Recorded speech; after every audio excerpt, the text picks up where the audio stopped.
Our ideal would be for a business to actually be able to employ an ex-offender, but we realise that very often that isn't the case. That could be a whole host of reasons. It could be that businesses aren't in a position to employ due to the local economy, or it could just be the business is wary of taking such a big step. But our message to the business is about taking small steps. It's about evolution, not revolution. So just because you can't employ somebody doesn't mean to say you can't help make somebody employable. We have found that very often some of the easy wins for businesses coming to the prisons is to adapt the things they're already doing in their own offices.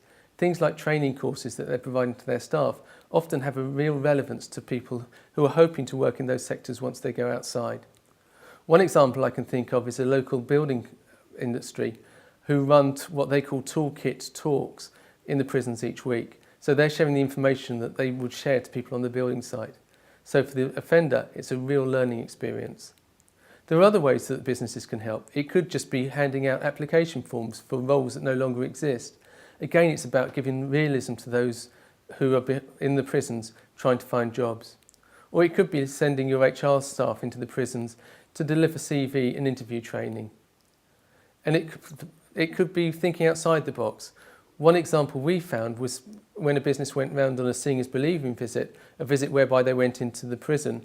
They came up with an idea of supplying paint to a cycle workshop, something the prison wouldn't have thought of, something the business wouldn't have thought of had they not had that experience of meeting together. We believe the Right Step programme is making real difference to the employees' employability or the offenders' employability going forward. It gives the opportunity for businesses to come into the prison and teach the offenders real business skills, skills that will help them get jobs, even if the business themselves aren't in a position to employ that person, either because they're not looking for people at the moment or because the person in the local prison they're working with may be being released outside. And often 60% of the people in prisons around London end up being released into London. Those people still need the skills that a business provide. Those skills will give them the advantage when they go into interviews against people without criminal records.